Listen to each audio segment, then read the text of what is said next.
Hacemos por lo Muy que yo bien. le he pedido a la gente en las redes. Nadine Heredia, ¿tú has sido cosito o no has sido cosito? Es decir, tú has trabajado para el gobierno de Ollantumala y tú has, o sea, se ha mostrado una imagen donde tú estás con Nadine en un acto del partido.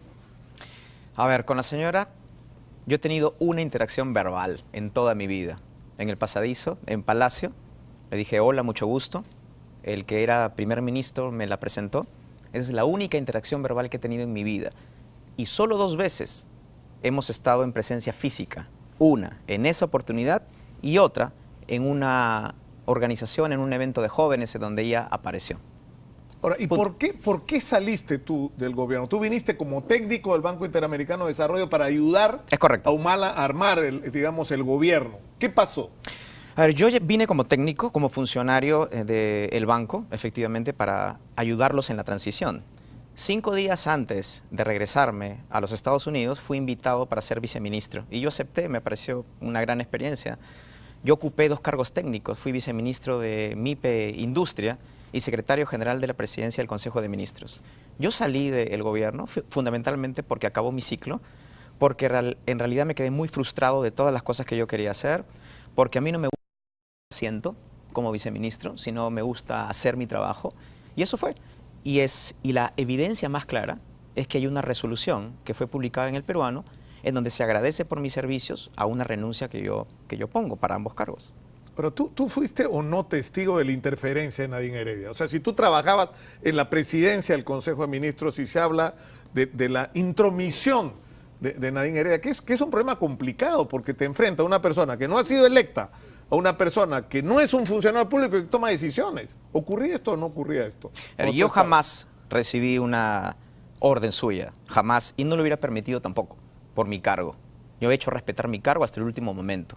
Y hay gente que me ha visto trabajar día a día y puede dar fe de eso. Yo salí por otras razones. Yo salí porque hay una absoluta improvisación, porque el gobierno no tiene ningún plan de nada, porque no hay ninguna visión de país, porque no se toman decisiones, porque no hay capacidades al más alto nivel. ¿De qué te sirve tener buenos viceministros? Yo era el presidente del Consejo de Viceministros, Nicolás, 34 viceministros, y te podría decir que la mayoría de ellas es gente de excelente nivel y que quería lo mejor para su país. Pero no puedes tener viceministros buenos si no tienes un norte, si no tienes un líder que te diga hacia dónde, qué es lo que hay que hacer. Esa confusión, esa frustración de no poder hacer las cosas, no por conocimiento, no por plata, sino simplemente por decisión y por claridad, es la que a uno le hace pensar si realmente está en el sitio que debería estar. Julio, una de las críticas más severas que se ha hecho en contra tuya es que en realidad detrás tuyo está uno de los hombres más ricos del Perú, que a la vez es uno de los hombres más ricos del mundo, que es el señor Belmont. ¿Cuál es tu relación? Ninguna, yo no conozco al señor Belmont. A Juan Fernando Belmont no lo conozco, no tengo ninguna relación con él, y la verdad es que... ¿Tú tienes una relación con quién? Con su yerno, ¿no es verdad? Con Gonzalo Aguirre. Gonzalo Aguirre es fundador del partido, militante del partido, parte del proyecto del partido, por supuesto con él, pero con el señor Belmont ninguna. Y yo te hago otra pregunta. En caso esa relación en el futuro existiera, ¿cuál sería el problema? En el Perú nos hemos acostumbrado a que porque hay una empresa que pone plata para una campaña está mal. No, eso no está mal. Lo que está mal es no ser transparente y no decir quién te da plata. Eso está mal. Y yo quisiera que me presenten a personas no solo como el señor Belmont, sino otras que quieran colaborar de forma transparente y sin ninguna condición para la ¿Cuánta campaña. plata están gastando ustedes en la campaña y quién la está financiando? Muy poca. Nosotros hasta el último reporte habíamos calculado poco más de $100.000, entre 100.000 y 120.000 dólares. Ahora a estas alturas debería estar más, debería estar alrededor de $200.000 quizás. Yo no sé porque no conduzco las cifras al día a día. ¿Eso es todo lo que han gastado en la campaña? Nicolás, una de las cosas que a mí me dijeron cuando yo hablaba con los supuestos analistas, cuando recién comenzaba esto, oye, ¿cuándo voy a tener acceso al financiamiento para hacer las cosas bien? Me dijeron al 5%. Llegamos al 5% y la plata nunca llegó. Ahora estamos en el 10% y todavía no llega. Y nuestra campaña, como tú ves, es una campaña de puerta a puerta. O sea, yo no me subí a los micros hace tiempo, lo seguimos haciendo. No solo estamos repartiendo tarjetitas como hice al principio, sino lo seguimos haciendo hasta ahora, recorriendo mercados. Mira la marcha que hemos hecho al Jurado Nacional, ves banderas de distinta elaboración, de distintos inclusive colores. La gente está poniendo lo que puede. Los banners, porque tenemos un montón de banners, están colgados en las casas de la gente. Yo no tengo publicidad en las calles. Simplemente vete por las arterias más importantes de la ciudad y no vas a ver ni una sola publicidad mía. Entonces, nuestra campaña la estamos haciendo a puro punche, con mucho voluntariado. Tenemos más de 30.000 voluntarios. Y otra cosa interesante, somos el primer partido político que ha innovado en recaudación de fondos. Hemos creado una plataforma electrónica en la página web en donde todo el mundo puede donar desde 5 soles hasta lo que pueda, sin tener inclusive cuenta bancaria. Esa es la forma que estamos avanzando. Ahora, lo que yo quiero decir es que si en el futuro llegara el dinero, eso no tiene nada de malo. Y si ven mi publicidad en las calles en unas semanas, es porque hemos conseguido el dinero y lo importante es reportarlo. Pero eso, yo hablaba de la responsabilidad que tienes en este momento y eso lleva a otra de las observaciones que hace la gente. Es decir, está bien, pues ya hay que reconocerle un mérito a Guzmán. Ha arrastrado a jóvenes que no hacían política y que se están metiendo en política y vuelvo a recordar la cifra. Casi la mitad del electorado en esta elección son jóvenes. 60% en realidad. No, digamos, incluimos a los de 40 años. Entre, abajo, ¿no? Entre 18 a 42 es el 60%. Es el 60%, pero según la RENIEC, ¿cuánto? 2.900.000 chicos, entiendo, van a votar por primera vez. Ya, es un mérito de Julio Guzmán haber abierto un espacio para que los chicos entren en política. Pero Julio, tienes que gobernar un país. Y la pregunta es si estás preparado para eso. Si tú tienes respuestas para esos problemas que enfrenta el país. Como, por ejemplo, la situación económica que es endiabladamente complicada. A ver, primero quiero recordarte que yo estoy en esto hace 15 años. No solo tengo una formación en maestría, tengo un doctorado en políticas públicas. He trabajado 10 años en el Banco Interamericano de Desarrollo asesorando a varios países en América Latina, negociando con viceministros y ministros de Estado. He sido viceministro 2 veces en el Perú. He sido socio de una de las consultoras más grandes del mundo en temas de política pública. Yo te pregunto, si nosotros no estamos preparados en política pública, o sea, ¿quién, una persona joven, puede estar preparada? Mira a los otros candidatos. Mira a los otros candidatos. Tenemos el día de hoy en el Perú una candidata que está primera en las encuestas y no tiene ninguna experiencia de gobierno. Y por eso... ¿Tú te sientes más calificado que Keiko Fujimori para ser presidente del Perú? A ver, yo no minimizo... Personalmente. Yo no minimizo a nadie. Y yo me concentro más en nuestra propuesta y no criticar a los demás. Pero sí lo que no quiero que digan es que nosotros no estamos calificados. Porque lo primero es no solo mirar nuestra trayectoria, sino mirar también alrededor. Punto. Entonces, tener esa trayectoria y además juntarse con las personas que nos estamos juntando. Ya, nos da esa... pero eso tú has tocado el siguiente punto ya. Yo te puedo reconocer, tienes experiencia en el Banco Interamericano de Desarrollo, asesorado 10 países, conoces de la gestión pública, digamos. Pero eso no lo puedes hacer solo. Necesitas un equipo. Y lo estás construyendo recién. Daniel Mora, que es un hombre que ha estado súper comprometido con el tema de la reforma de la educación universitaria, ¿hace cuánto tiempo lo conoces? Es decir, en términos de vínculo político, 3 meses, 6 meses. Acá necesitamos... O sea, la pregunta que mucha gente me ha transmitido es, ¿se puede construir en tan poco tiempo un equipo de gobierno? La respuesta es sí. Y te digo, en mi opinión necesitas 3 grupos de personas. Primero, las de bases. Los operadores políticos. Necesitas armar una organización. Y yo quiero recordarte que hace casi 3 años venimos organizando eso. Tenemos bases en todas las regiones y venimos trabajando desde todo ese tiempo en identificar operadores y alianzas con movimientos regionales, que ya las tenemos. Segundo, un equipo técnico. Yo soy el único candidato que se ha tomado el trabajo de hace cerca de 10 meses construir un equipo técnico para cuando llegue al gobierno esté listo, que es la iniciativa La Liga de los 500, en donde tenemos 410 de los 500. ¿Quién hace eso? A mí me convocaron a ser viceministro 5 días antes de que asumiera el presidente. Eso no se puede hacer. Y lo tercero, necesitas operadores políticos a nivel nacional, que es a lo que tú te refieres con el caso de Daniel. Daniel es uno de ellos. Y estamos incorporando más. Tenemos el caso de Francisco Sagasti, que si bien es cierto no ha estado en la política nacional, tiene una experiencia política de muchísimos años. Eso es innegable. O sea, eso es innegable. Francisco hace, no sé, 10 años o más que está diciendo lo que hay que hacer en el Perú y nadie le hacía caso. Por supuesto. En todo caso, no le hacía caso a la gente que está en el gobierno. Mira, y uno de los temas fundamentales en el Perú es la corrupción. Carolina Lizárraga, con experiencia política, por supuesto, y también técnica. Toda una figura con credenciales espectaculares.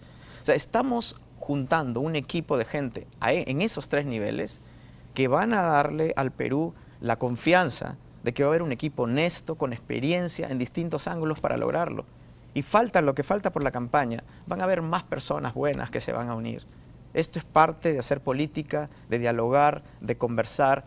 Mire lo que está pasando en el mundo. Canadá es un poco más grande y más desarrollado que el Perú y hace unos meses ha nombrado, ha designado, ha elegido un primer ministro que tiene 42 años, sin ninguna experiencia de gobierno, que ha sido el rockstar en Davos. Todo el mundo ha querido tomarse fotos con él. Obama fue presidente a los 47 años sin mayor experiencia de gobierno. ¿Por qué ocurre esto en el mundo? Ocurre esto porque la gente lo que busca ahora es transparencia, es autenticidad y resultados. Ya no cree en las ideologías, ya no cree en la izquierda, en la derecha. Quiere transparencia, quiere resultados, quiere autenticidad. Y eso es lo que nosotros estamos proyectando. Esto no es acerca de Julio Guzmán, Nicolás. La gente no es acerca de una persona. Es lo que esto representa en términos del Perú. Estamos cambiando el mapa político del Perú. Si te das cuenta, mirándolo como vos. Pero tú eres consciente de que no toleramos más decepciones los peruanos. No toleramos más decepciones. Y esa es la pregunta. Y el temor que a mí me ha expresado tanta gente que me ha escrito es: no queremos decepcionarnos con Julio Guzmán. No queremos que nos creen otra vez la ilusión que este hombre va a hacer lo que hay que hacer y después, como pasa normalmente en la política, es decir, no solamente no haces lo que ofreces en la campaña, sino que haces lo contrario a lo que ofreciste en la campaña. Esa es la pregunta más dura. ¿Por qué tenemos que creer en ti? Quiero contarte algo. Esa es la pregunta más dura que yo he recibido, no de los medios de comunicación, sino en los mercados, en las calles. Y hay que entenderlo. Hay que entender que en los últimos 30 años justamente se ha hecho exactamente lo contrario. Y mi respuesta a toda la gente es decirle: esto no es fácil. Yo no te voy a decir que esto es muy fácil y que lo vamos a lograr así. Pero sí te puedo decir que con las ganas, con la intención, con la visión de país que tenemos, si queremos llegar a esa esquina, te aseguro que llegamos aunque sea a la mitad del camino, pero vamos a avanzar. Y algo concreto en esto es la lucha contra la corrupción. Nicolás, nosotros tenemos propuestas muy concretas y una vocación de lucha contra la corrupción muy aterrizada. Y es algo que nosotros podemos hacer por la independencia que tenemos. Somos un movimiento renovado, un partido con gente nueva, no le debemos un mango a nadie, tenemos las ideas claras en temas de corrupción, tenemos excelentes aliados. La cantidad de gente que nos está ayudando, te quedarías impresionado. De entidades públicas que no quieren dar su nombre y nos dan información, nos ayudan, dándonos ideas, porque están creyendo y dicen: Julio, sí se puede. Yo soy economista, no soy abogado, pero me he reunido con ex procuradores y gente que conoce del tema y les he preguntado: oye, ¿se puede esto? Me dice Julio: sí se puede. Entonces, ¿por qué no se hace? Porque no hay voluntad, porque todo el mundo está metido en la misma vaina. Entonces, sí, o sea, por ejemplo, nosotros acabamos de hablar de la crisis de la Policía Nacional y la gente dice, alguna gente propone que entren los militares y los policías ganan 2.800 soles y le preguntas a cualquiera si puede vivir con eso. No se puede vivir con eso. Y la pregunta es, ¿tú tienes una respuesta para eso? ¿Cómo vas a resolver esta crisis de inseguridad? Porque tú estás diciendo que no entren los militares, pero entonces la policía tiene que cambiar. Sin duda. La policía, pero lo más importante es la investigación y la inteligencia. El crimen y la delincuencia se derrota con investigación. Y la investigación es la última rueda del coche hoy día.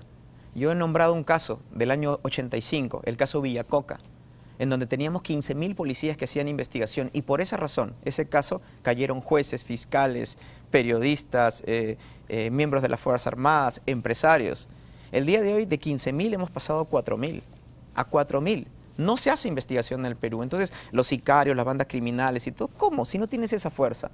Mi impresión es que no existe ningún incentivo en el sistema político para fortalecer la investigación de la Policía Nacional, porque la Policía Nacional no solo investiga a los ladrones y criminales de las calles, sino también a los que están involucrados en narcotráfico y lavado de activos. Yo te pido que vayamos a la pausa, porque tengo como 10 preguntas más para hacerte. No sé cómo estamos de tiempo con nuestra producción, pero ya te tengo acá sentado. Muy bien. Tengo un compromiso además con un montón de gente que me ha pedido cosas que te tengo que preguntar y estoy obligado a hacerte esas preguntas. Vamos a ir a la pausa y regresamos con Julio Guzmán. Una persona joven puede estar preparada. Mira a los otros candidatos.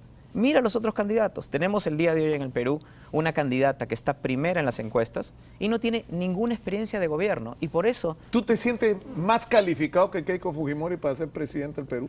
A ver, yo no minimizo... Personalmente. Yo no minimizo a nadie. Y yo me concentro más en nuestra propuesta y no criticar a los demás. Pero sí lo que no quiero que digan es que nosotros no estamos calificados. Porque lo primero es no solo mirar nuestra trayectoria, sino mirar también alrededor. Punto. Entonces, tener esa trayectoria y además juntarse con las personas que nos estamos juntando, Ya, nos da esa... pero eso tú has tocado el siguiente punto ya. Yo te puedo reconocer, tienes experiencia en el Banco Interamericano de Desarrollo, asesorado 10 países, conoces de la gestión pública, digamos. Pero eso no lo puedes hacer solo.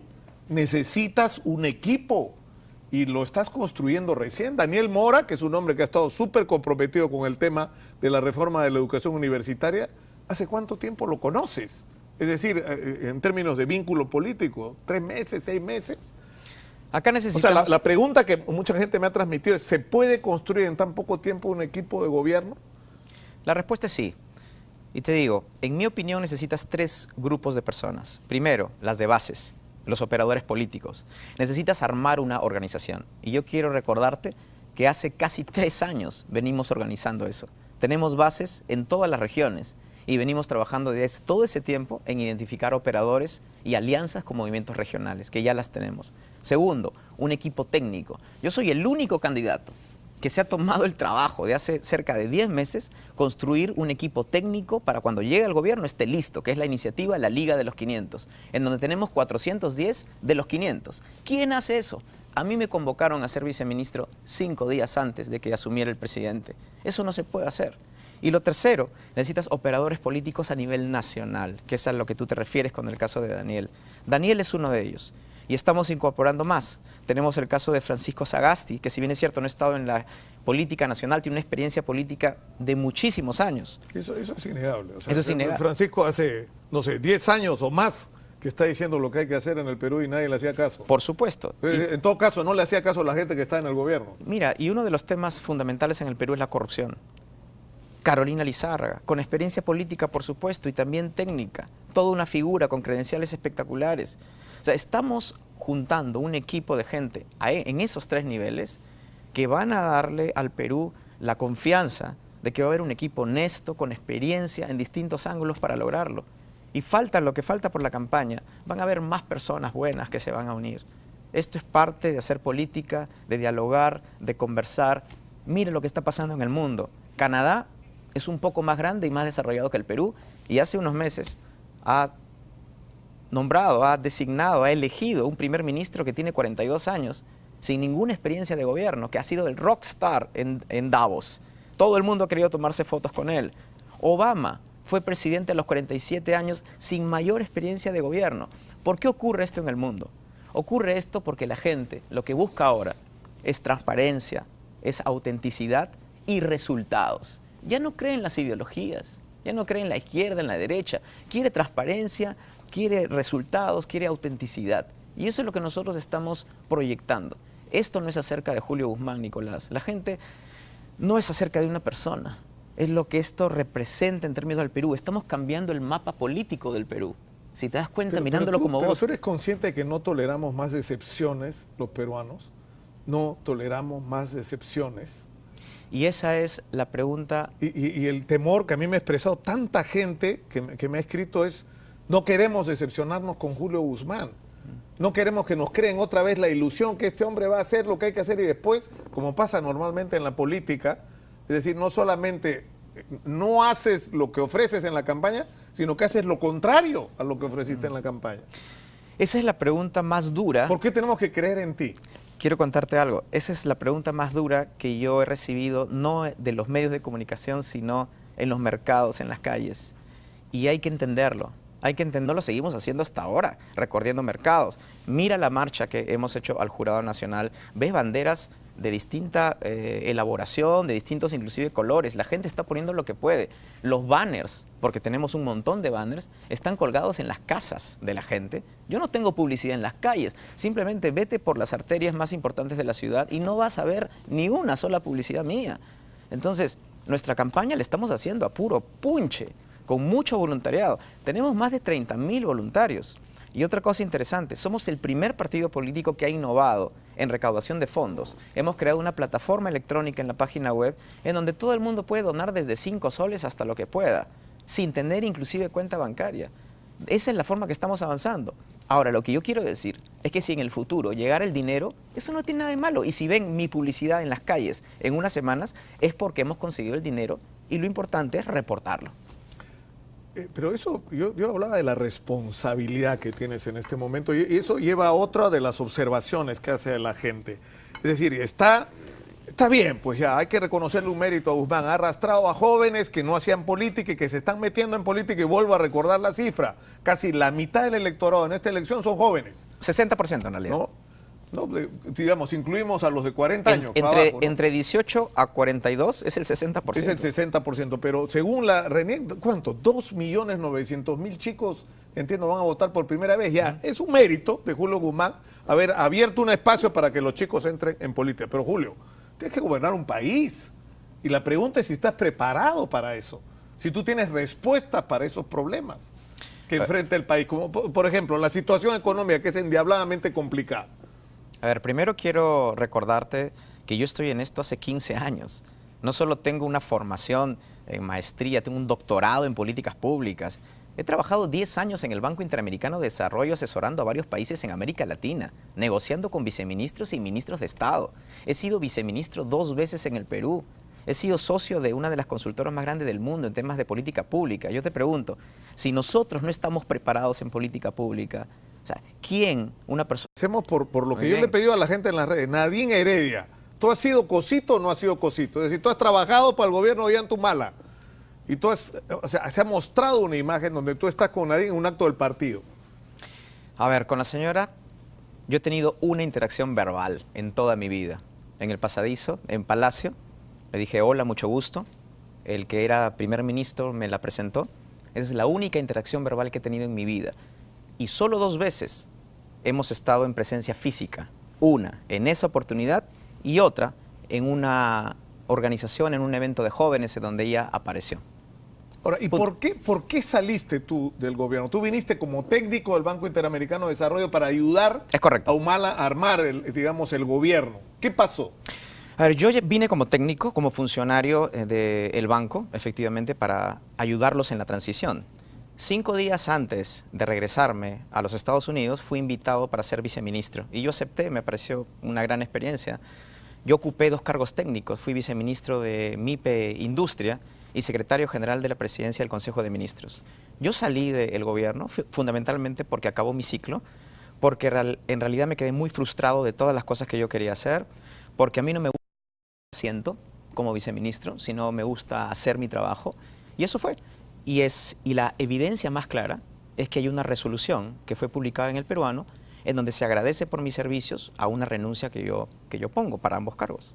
Pero tú fuiste o no testigo de la interferencia de Nadine Heredia. O sea, si tú trabajabas en la presidencia del Consejo de Ministros y se habla de la intromisión de Nadine Heredia, que es un problema complicado porque te enfrenta a una persona que no ha sido electa, a una persona que no es un funcionario público y que toma decisiones. ¿Ocurría esto o no ocurría esto? Yo jamás recibí una orden suya, jamás, y no lo hubiera permitido tampoco, por mi cargo. Yo he hecho respetar mi cargo hasta el último momento. Y hay gente que me ha visto trabajar día a día y puede dar fe de eso. Yo salí por otras razones. Yo salí porque hay una absoluta improvisación, porque el gobierno no tiene ningún plan de nada, porque no hay ninguna visión de país, porque no se toman decisiones, porque no hay capacidades al más alto nivel. ¿De qué te sirve tener buenos viceministros? Yo era el presidente del Consejo de Viceministros, Nicolás, 34 viceministros, y te podría decir que la mayoría de ellas es gente de excelente nivel y que quería lo mejor para su país.